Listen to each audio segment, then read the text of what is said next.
Ever get the feeling that you're just kind of spinning your wheels, or that your creative ship has run aground, that your writerly bicycle has a flat tire, or maybe your emerging market-focused ETF just isn't providing the sort of returns you expected? Whatever convoluted metaphor you use to describe it, sometimes your progress as a writer just sort of stalls out. You get into a rut.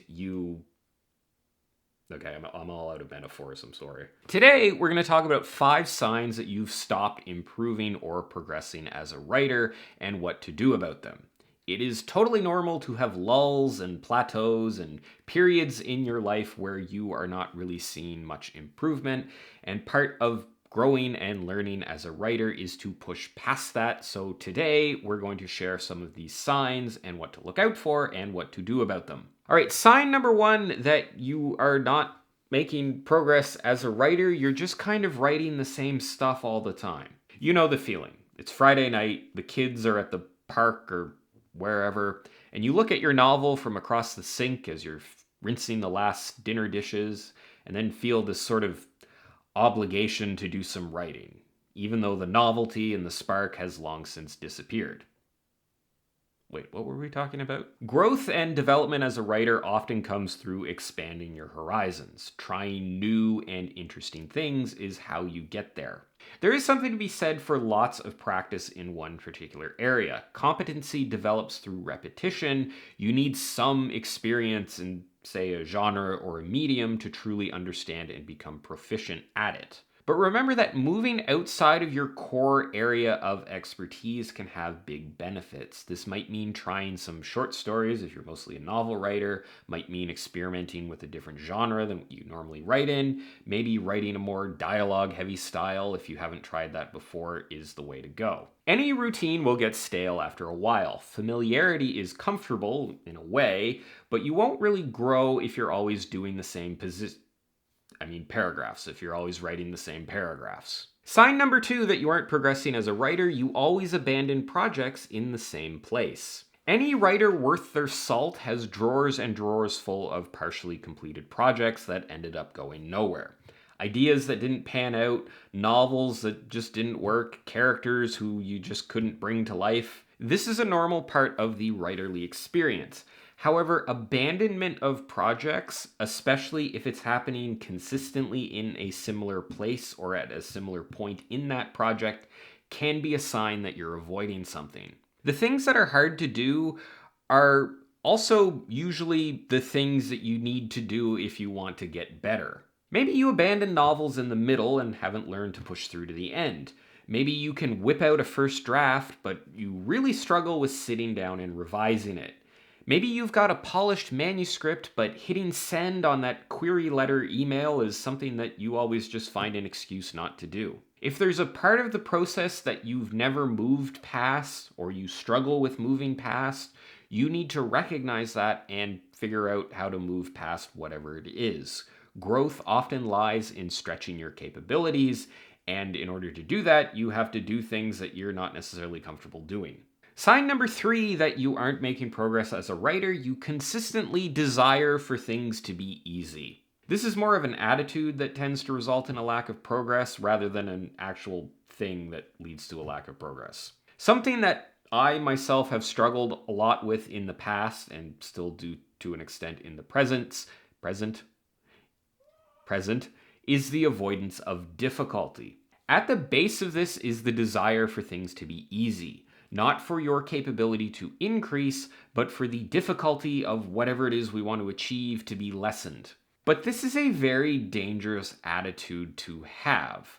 Now, sometimes things just sort of fall into your lap and you get lucky, but relying on that as a strategy for achieving your goals, whether they're writing related or life in general, is not a great idea. You can't rely on luck forever, and it's unlikely that luck will deliver everything that you want out of life without any hardship or difficulty on your part. The challenge is the main point of most of what you do. The challenge is what makes things worth doing.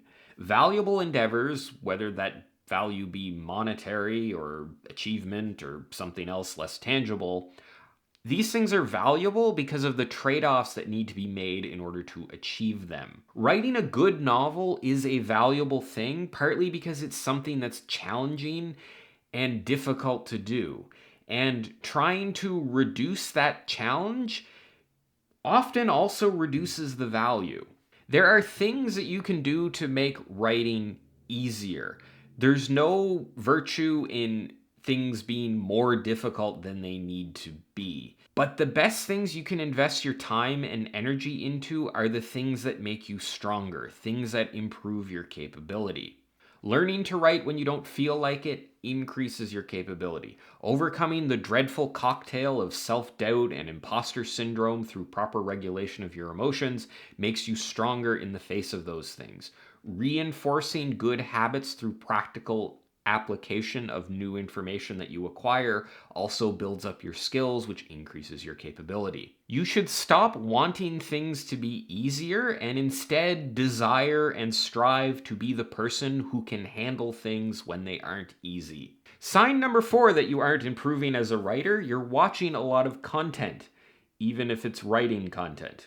Please remember to subscribe. My role as a content creator in your success as a writer is so minuscule as to be almost not worth mentioning. If you ever publish a best-selling novel, do not waste the ink to mention my name in the acknowledgments, because the role that I or any other content creator play in that endeavor is very, very tiny. I sort of covered this in a recent video, but people a lot of the time get caught up in what information they are consuming, what information they're receiving, and whether they're receiving good information. And that certainly matters, but 95% of what you're going to become as a writer depends on the actions that you take and the work that you put in, not in what I or anybody else tells you. The content that you watch does have an effect, and there's times and places for it, but the magnitude of work that has to be done outside of watching these videos is gigantic and several orders of magnitude larger. Consuming information, content, whatever, can give you a feeling like you're making progress, but if you never sit down and apply that information, you're unlikely to improve. Sign number 5 that you aren't improving as a writer: you can't take criticism. Well, that's kind of a stupid point. Being critical of the criticism that you receive is critically important. Not every piece of feedback that comes your way is actually going to be beneficial. Sometimes it might move you into a stylistic or a story direction that you don't want. Sometimes the advice is just not correct and not actually a good thing to do. There's a difference, though, between filtering out ineffective critique and ignoring potentially useful critique, the latter of which sometimes happens when the good old ego gets involved. The people who push away any critique that points out legitimate flaws in their work, the people whose skill is beyond comparison and have absolutely no need to improve, are usually the writers who could benefit the most from improvement. Blocking the information that could lead you to improvement is a very common response to criticism. Your mind is really good at twisting and warping your perception so that it can protect this fragile idea that you have about yourself as a good writer.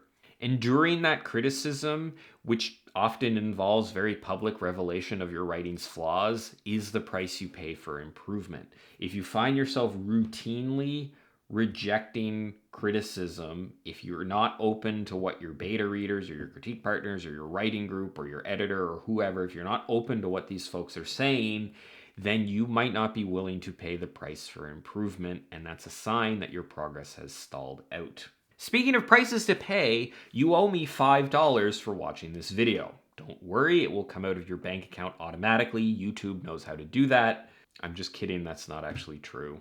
Anyway, I'd love to hear what you think about this in the comments down below. If you want to see more stuff like this, you can check out all my other writing advice related videos and subscribe to my channel. As always, thanks for watching, and I will see you next time.